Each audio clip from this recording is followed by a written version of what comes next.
ਕੇਂਦਰ ਸਰਕਾਰ ਵੱਲੋਂ ਅੱਜ ਬਜਟ ਸਾਲ 2022-23 ਪੇਸ਼ ਕੀਤਾ ਗਿਆ। ਕੇਂਦਰੀ ਵਿੱਤ ਮੰਤਰੀ ਨਿਰਮਲਾ ਸੀਤਾਰਮਨ ਵੱਲੋਂ ਬਜਟ ਤਜਵੀਜ਼ਾਂ ਪੇਸ਼ ਕੀਤੀਆਂ ਗਈਆਂ। ਇਸ ਦੌਰਾਨ ਲੁਧਿਆਣਾ ਵਿੱਚ chamber of industrial and commercial undertaking ਵੱਲੋਂ ਲਾਈਵ ਬਜਟ ਰਿਵਿਊ ਦਾ ਪ੍ਰਬੰਧ ਕਰਵਾਇਆ ਗਿਆ। ਇਸ ਮੌਕੇ ਤੇ ਪ੍ਰਧਾਨ ਡੀਐਸ ਚਾਵਲਾ ਨੇ ਜਿੱਥੇ ਬਜਟ ਨੂੰ ਕਾਫੀ ਨਾਕਾਫੀ ਦੱਸਿਆ, ਉੱਥੇ ਹੀ CICU ਦੇ ਚੇਅਰਮੈਨ ਉਪਕਾਰ ਆਹੂਜਾ ਨੇ ਬਜਟ ਨੂੰ ਭਵਿੱਖ ਲਈ ਚੰਗਾ ਦੱਸਿਆ ਹੈ। ਕਿਉਂਕਿ 1.5 ਘੰਟਾ ਸਪੀਚ ਸੁਣਨ ਤੋਂ ਬਾਅਦ ਦੇ ਵਿੱਚ ਇੱਕ ਪੋਜ਼ਿਟਿਵ ਸਾਈਨ ਸਿਰਫ ਇਹ ਨਜ਼ਰ ਆਇਆ ਵਾ ਕਿ ਅਸੀਂ 6 ਦਸੰਬਰ ਨੂੰ United cycle and parts manufacture association ਤੇ ਚੈਂਬਰ ਪੀਯੂਸ਼ ਗੋਇਲ ਜੀ ਨੂੰ ਮਿਲੇ ਸੀਗੇ ਪਾਰਲੀਮੈਂਟ 'ਚ। ਉਹਨਾਂ ਨੂੰ ਅਸੀਂ ਆਪਣਾ ਦਰਦ ਦੱਸਿਆ ਸੀ ਕਿ ਸਟੀਲ ਪ੍ਰਾਈਸਿਸ ਅਬਨੋਰਮਲ ਹੈਗੀਆਂ ਇੰਡੀਆ 'ਚ, ਕਾਰਟਲ ਬਣ ਕੇ ਦਿਨ 'ਚ ਦੋ ਵਾਰੀ ਸਟੀਲ ਪ੍ਰਾਈਸਿਸ ਬਦਲ ਰਹੀਆਂ। ਉਹਨਾਂ ਨੇ ਮੌਕੇ ਤੇ ਸਟੀਲ ਮਿਨਿਸਟਰ ਨੂੰ ਰਿੰਗ ਕਰਕੇ 9 ਦਸੰਬਰ ਦੀ ਮੀਟਿੰਗ ਫਿਕਸ ਕਰ ਲਈ ਸੀਗੀ।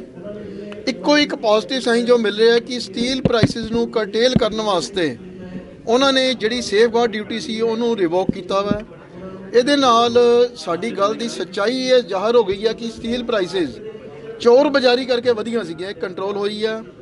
ਇੱਕ ਅਦਾ ਪੋਜ਼ਿਟਿਵ ਸਾਈਨ ਮੈਂ ਦੱਸ ਦਿੰਦਾ ਕਿ ਇਹਨਾਂ ਨੇ ਜੇ ਇੰਡਸਟਰੀ ਤੇ ਐਗਰੀਕਲਚਰ ਦੋਨੋਂ ਪਾਸੇ ਲੈ ਲਈਏ, ਇਨਫਰਾਸਟ੍ਰਕਚਰ ਇਹਨਾਂ ਦਿੱਤਾ 48,000 ਕਰੋੜ ਰੁਪਈਆ ਲਗਾ ਕੇ। ਇਹਨਾਂ ਨੇ ਜਿੱਥੇ ਰੋਡਸ ਬਣਾਉਣੀਆਂ ਨੇ ਜਾਂ ਹਾਊਸਿੰਗ ਦੇਣੀ ਆ 60 ਲੱਖ। ਇਹਦੇ ਨਾਲ ਮੈਂ ਸਮਝਦਾ ਕਿ ਸਟੀਲ ਚਾਹੇ ਉਹ ਸੀਮੈਂਟ ਹੈਗਾ ਜਾਂ ਇੱਕ ਇਨਫਰਾਸਟ੍ਰਕਚਰ ਡਿਵੈਲਪਮੈਂਟ ਨਾਲ ਜੌਬ ਜ਼ਰੂਰ ਵਧਣਗੀਆਂ, ਪਰ ਇੰਡਸਟਰੀ ਦੀ ਗਰੋਥ ਨਜ਼ਰ ਆਉਂਦੀ ਨਹੀਂ ਪਈ ਜ਼ਿਆਦਾ ਮੈਨੂੰ। ਬਾਈਸਾਈਕਲ ਇੰਡਸਟਰੀ ਨੇ ਇਹ ਕਿਹਾ ਸੀਗਾ ਕਿ ਸਾਡੀ ਬਾਈਸਾਈਕਲ ਇੰਡਸਟਰੀ ਇਸ ਵੇਲੇ ਟੈਕਨੋਲੋਜੀ 'ਚ ਪਿੱਛੇ ਹੈਗੀ ਆ।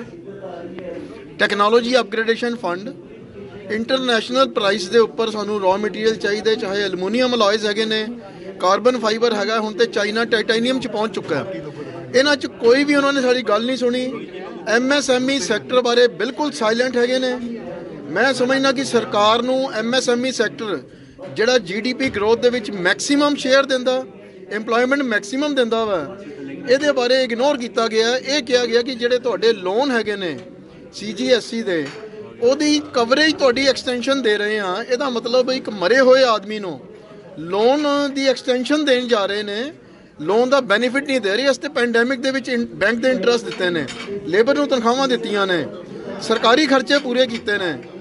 ਤੁਸੀਂ ਹਰ ਐਗਰੀਕਲਚਰ ਨੂੰ ਕਹਿੰਦੇ ਹੋ, ਕਿਸਾਨਾਂ ਵਾਸਤੇ ਕਹਿੰਦੇ ਹੋ, ਜਿਹੜੇ ਮੇਰੇ ਇੱਕ ਬਾਹ ਮੇਰੀ ਕਿਸਾਨ ਵੀ ਹੈਗੀ ਆ, ਇੱਕ ਇੰਡਸਟਰੀ ਆ, ਇੱਕ ਸੈਕਟਰ ਨੂੰ ਤੁਸੀਂ ਹਰ ਚੀਜ਼ ਮਾਫ ਕਰ ਰਹੇ ਹੋ, ਇੰਡਸਟਰੀ ਨੂੰ ਤੁਸੀਂ ਕੁਝ ਨਹੀਂ ਸੋਚ ਰਹੇ।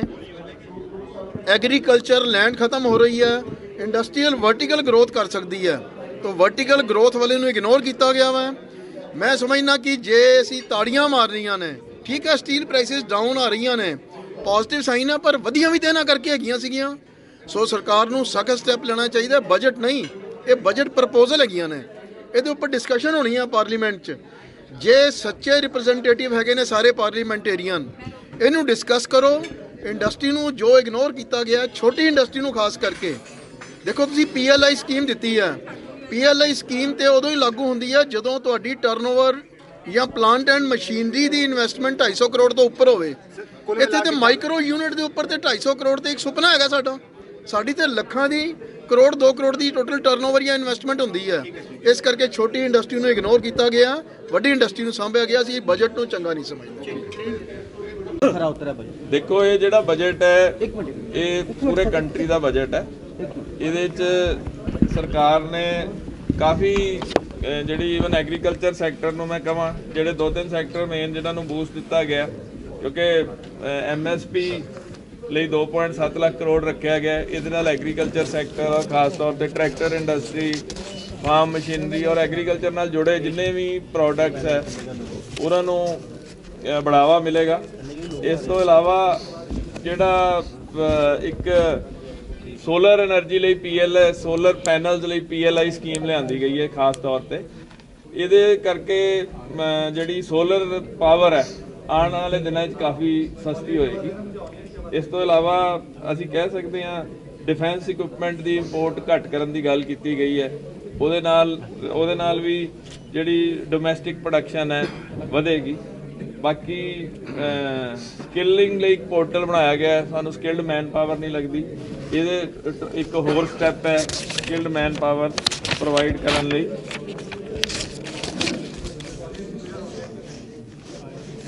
ਸੋ ਮੈਂ ਇਹ ਸਮਝਦਾ ਵੀ ਅਸੀਂ ਇਸ ਬਜਟ ਨੂੰ 10 ਚੋਂ 7 ਤੋਂ 8 ਨੰਬਰ। ਸੈਂਟਰਲ ਬਜਟ ਦੀ ਗੱਲ ਕਰੀਏ, ਸਟੇਟ ਇਧਰ ਫਰੇਟ ਕੋਰੀਡੋਰ ਦੀ ਜਾਂ ਫਰੇਟ ਸਬਸਿਡੀ ਦੀ ਗੱਲ ਕਰਦੇ ਹੋ, ਫਰੇਟ ਸਬਸਿਡੀ ਦੀ ਗੱਲ ਕਰਦੇ ਹੋ। ਫਰੇਟ ਸਬਸਿਡੀ ਸਟੇਟ ਗਵਰਨਮੈਂਟ ਨੇ ਪ੍ਰੋਵਾਈਡ ਕਰਵਾਉਣੀ ਹੈ, ਗਵਰਨਮੈਂਟ ਸਟੇਟ ਸੈਂਟਰਲ ਗਵਰਨਮੈਂਟ ਤੋਂ। ਅੱਜ ਦੇ ਆਪਾਂ ਅਗਰ ਬਜਟ ਦੀ ਗੱਲ ਕਰਦੇ ਹਾਂ, ਬਜਟ ਫਾइनेंस ਮਿਨਿਸਟਰ ਨੇ ਬੜਾ ਅੱਛਾ ਬਜਟ ਪ੍ਰੈਜ਼ੈਂਟ ਕੀਤਾ ਹੈ, keeping in view 25 years of the blueprint. ਅਗਲੇ 25 ਸਾਲ ਦੇ ਲਈ ਉਹਨਾਂ ਨੇ ਇੱਕ ਆਪਣਾ ਸ਼ੋਅ ਕੇ ਉਹਦੀ ਪਲੈਨਿੰਗ ਕੀਤੀ ਹੈ, which is a very good sign.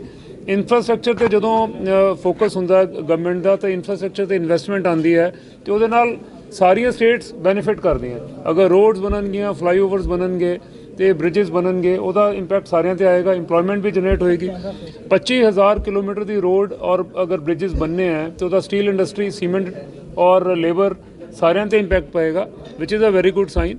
Logistic parks ਦੀ ਗੱਲ ਕਰਦੇ ਹਾਂ, ਅਗਰ PPP ਮੋਡ ਤੇ ਅਗਰ ਬਣਦੇ ਹੈ, ਉਹਦੇ ਵਿੱਚ ਪੰਜਾਬ ਵੀ ਉਨਾ ਹੀ ਇਕੁਅਲੀ ਉਹਦੀ ਇਨਵੋਲਵਮੈਂਟ ਰਹੇਗੀ। ਔਰ ਸਭ ਤੋਂ ਵੱਡੀ ਗੱਲ ਆਰਗੈਨਿਕ ਫਾਰਮਿੰਗ ਤੇ ਫੋਕਸ ਹੈ ਗਵਰਨਮੈਂਟ ਦਾ, which will certainly benefit Punjab agriculture belt. ਔਰ 400 ਨਵੀਆਂ ਰੇਲ ਟ੍ਰੇਨਸ ਬਣਾਉਂਦੀ ਹੈ, ਇਹਦਾ ਵੀ impact. Rail coach factory Kapurthala 'ਚ ਵੀ ਹੈ, ਰੇਲ ਦੇ ਕੋਚ ਮੈਨੂਫੈਕਚਰਰਸ ਔਰ ਉਹਨਾਂ ਦੇ ਪਾਰਟਸ ਦੇ ਮੈਨੂਫੈਕਚਰਰਸ ਪੰਜਾਬ 'ਚ ਹੈ, ਉਹਨਾਂ ਨੂੰ ਵੀ ਬੈਨੀਫਿਟ ਮਿਲੇਗਾ। ਅਗਰ ਇੰਡਸਟਰੀ ਫਲਰਿਸ਼ ਕਰੇਗੀ, ਇੰਪਲੋਇਮੈਂਟ ਆਪਣੇ ਆਪ ਜਨਰੇਟ ਹੋਏਗੀ। ਹੋਰ ਇਸ ਤੋਂ ਇਲਾਵਾ ਉਹਨਾਂ ਨੇ ਇੱਕ ਬਹੁਤ ਅੱਛਾ ਉਪਰਾਲਾ ਕੀਤਾ, ਉਹ ਹੈਗਾ digitalisation the. The focus of government is on digitalisation and ਉਹਨਾਂ ਨੇ ਇੱਕ ਯੂਨੀਵਰਸਿਟੀ ਬਣਾਉਣ ਦੀ ਇੱਕ ਅੱਜ ਅਨਾਊਂਸਮੈਂਟ ਕੀਤੀ ਹੈ, ਜਿਹਦੇ ਨਾਲ ਸਰਟਨਲੀ ਡਿਜੀਟਲਾਈਜੇਸ਼ਨ ਦਾ ਬਹੁਤ ਬੈਨੀਫਿਟ ਹੋਏਗਾ। ਸਟਾਰਟਅਪਸ ਨੂੰ ਵੀ ਫੋਕਸ ਰੱਖਿਆ ਗਿਆ ਹੈ। ਅਗਰ ਡਰੋਨ ਮੈਨੂਫੈਕਚਰਰਸ ਅਗਰ ਲਗਾਉਂਦੇ ਆ ਸਟਾਰਟਅਪਸ ਦੇ ਵਿੱਚ, ਉਹਨਾਂ ਨੂੰ ਐਕਸਟਰਾ ਬੈਨੀਫਿਟ ਦਿੱਤਾ ਗਿਆ ਹੈ। ਔਰ ਡਿਫੈਂਸ ਦੇ ਉੱਪਰ ਤੁਸੀਂ ਦੇਖਿਆ ਕਿ reliance of 60% on indigenous manufacturing of defence parts, which is a very welcome sign. ਪਹਿਲੇ ਅਸੀਂ ਡਿਫੈਂਸ ਨੋਰਮਲੀ ਆਪਣਾ ਇੰਪੋਰਟ ਕਰਦੇ ਸੀਗੇ, ਉਹ slowly gradually in the last 4 years government has reduced from 100% and today they have come to 68% and subsequently they will reduce it to 25% in the time to come. So this is a very welcome sign. And above all एक बहुत बड़ा एक point आया हुआ है digitalization of currency by RBI, which is a very good step. क्योंकि RBI अगर ਉਹਨੂੰ डिजिटलाइजेशन करेगी करेंसी ਦੀ ਔਰ ਉਹਨੂੰ ਆਪਣੇ ਹੋਲਡ ਵਿੱਚ ਲਏਗੀ, तो there cannot be any abnormality in the finance sector, just like cryptocurrency was creating. So this is one step towards that, stopping misuse of digitalization in the country. So ऐसे और कई steps आए ने which I think will boost every economy. Punjab is one of them. Ministry of finance ਨੂੰ madam Sitharaman ਜੀ ਨੂੰ ਭੇਜੀਆਂ ਸੀਗੀਆਂ, ਜਿਹਦੇ ਤੇ ਵਰਕ ਨਹੀਂ ਹੋਇਆ ਹੈ। ਬੜੀ ਨਿਰਾਸ਼ਾ ਹੋਈ ਹੈ ਜਾਣ ਕੇ।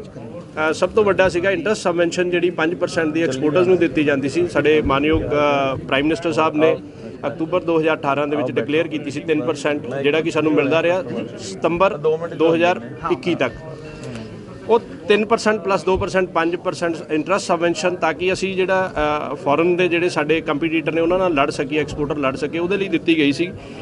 ਉਹਨੂੰ ਇਹਨਾਂ ਨੇ ਐਕਸਟੈਂਡ ਨਹੀਂ ਕੀਤਾ ਹੈ, ਉਹਦੇ ਤੇ ਸਾਇਲੈਂਟ ਰਹਿ ਗਏ ਨੇ। ਉਹਦੇ ਬੜਾ ਨਿਰਾਸ਼ਾ ਹੋਈ ਹੈ, ਕਿਉਂਕਿ ਇੱਕ ਸਾਡੇ ਕੋਲ ਬੂਸਟ ਇੱਕ ਹਥਿਆਰ ਸੀਗਾ ਜਿਹਦੇ ਨਾਲ ਅਸੀਂ ਆਪਣੇ ਕੰਪੀਟੀਟਰਾਂ ਨਾਲ ਲੜ ਸਕਦੇ ਸੀਗੇ। ਦੂਸਰਾ ਸਾਡਾ MEIS ਨੂੰ ਹਟਾ ਕੇ WTO ਦੀਆਂ ਰਿਸਟ੍ਰਿਕਸ਼ਨਸ ਕਰਕੇ ਰੋਡ ਟੈਪ ਲਿਆਂਦਾ ਗਿਆ ਸੀਗਾ, ਉਹਦੇ ਤੇ ਵੀ ਸਾਇਲੈਂਟ ਆ, ਉਹਨੂੰ ਵੀ ਜਾਰੀ ਨਹੀਂ ਕੀਤਾ ਗਿਆ। ਤੇ ਜਿਹੜਾ ਸਾਡਾ MEIS ਲਾਇਸੈਂਸ ਜਾਂ ਰੋਡ ਟੈਪ ਲਾਇਸੈਂਸ ਅਸੀਂ ਯੂਜ਼ ਕਿੱਥੇ ਕਰਨਾ ਆ, ਉਹਦੇ ਉੱਤੇ ਵੀ ਸਾਇਲੈਂਸ ਹੈ ਕਿ ਜੇ ਡਿਊਟੀਜ਼ ਵੱਧਦੀਆਂ ਨੇ ਤਾਂ ਉਹ ਸਾਡੇ ਲਾਇਸੈਂਸ ਯੂਜ਼ ਹੋਏ ਤਾਂ ਉਹਦਾ ਜਿਹੜਾ ਪ੍ਰੀਮੀਅਮ ਹੈ ਸਾਨੂੰ ਵੱਧ ਮਿਲਦਾ। ਇਸ ਵੇਲੇ ਗਵਰਨਮੈਂਟ ਦੀਆਂ ਗਲਤ ਪਾਲਿਸੀਆਂ ਦੇ ਨਾਲ 85% ਤੱਕ ਪ੍ਰੀਮੀਅਮ ਆ ਗਿਆ। ਜਿਹੜਾ 100 ਰੁਪਏ ਦੀ ਚੀਜ਼ ਆ ਸਾਨੂੰ 85% 'ਚ ਵੇਚਣੀ ਪੈ ਰਹੀ ਆ, ਔਰ ਉਹਦੀ ਟਰਾਂਸਫਰੇਬਿਲਿਟੀ ਨਹੀਂ ਹੋ ਰਹੀ।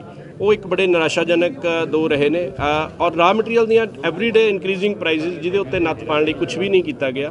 ਇਹ 2-3 ਪੁਆਇੰਟਸ ਨੇ ਜਿਹੜੇ ਐਕਸਪੋਰਟ ਨੂੰ ਲੈ ਕੇ ਬੜੀ ਨਿਰਾਸ਼ਾ ਹੋਈ ਹੈ ਐਕਸਪੋਰਟਰਸ ਦੇ ਵਿੱਚ। ਇਹਨਾਂ ਦੇ ਉੱਤੇ ਵਰਕ ਕੀਤਾ ਜਾਣਾ ਚਾਹੀਦਾ ਸੀ। ਅਸੀਂ ਫੇਰ ਦੁਬਾਰਾ ਲਿਖਾਂਗੇ।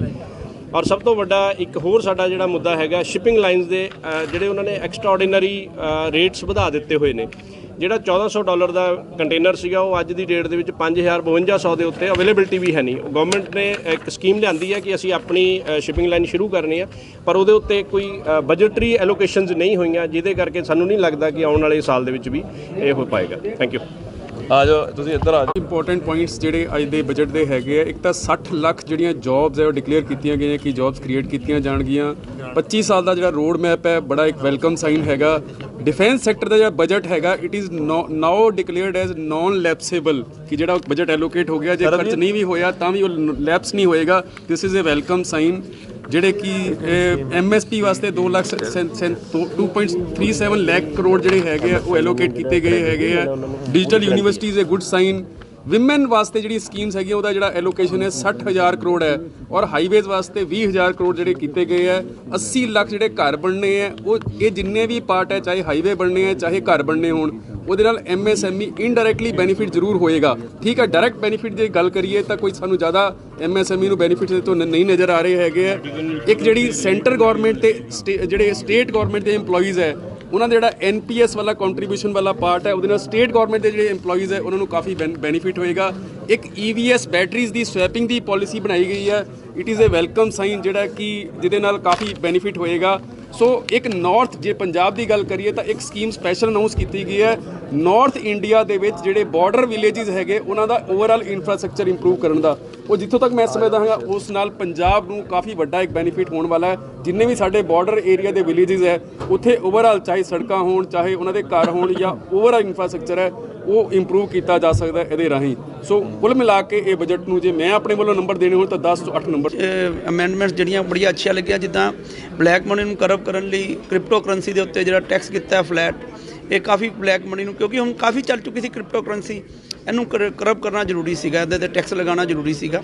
ਉਹਦੇ ਨਾਲ ਬਲੈਕ ਮਨੀ 'ਤੇ ਹੋਏਗਾ। ਉਸ ਤੋਂ ਇਲਾਵਾ ਕੁਝ ਜਿਹੜੇ ਪ੍ਰੋਵੀਜ਼ਨਸ ਕੀਤੇ ਗਏ ਨੇ ਦਿਵਿਆਂਗ ਲਈ ਕੀਤਾ ਗਿਆ, ਔਰ ਗੌਰਮੈਂਟ EMPLOYEES ਨੂੰ ਜਿਹੜਾ 14% ਕਰਤਾ, ਇਹ ਵੀ ਬਹੁਤ ਅੱਛਾ ਹੈ। ਔਰ ਜਿਹੜਾ ਇਨਫਰਾਸਟ੍ਰਕਚਰ ਲਈ ਜਿਹੜਾ ਪੈਸਾ ਲੱਗਣਾ ਰੱਖਿਆ ਗਿਆ ਇਹਨੂੰ ਅਸੀਂ ਬਹੁਤ ਐਪਰੀਸ਼ੀਏਟ ਕਰਦੇ ਹਾਂ। ਮੇਰੇ ਹਿਸਾਬ ਨਾਲ ਮੈਂ ਬਜਟ ਨੂੰ ਜੇ ਮੇਰੇ ਤੋਂ ਪੁੱਛੋਗੇ ਤਾਂ ਮੈਂ 10 ਚੋਂ 8 ਨੰਬਰ ਦਾਂਗਾ।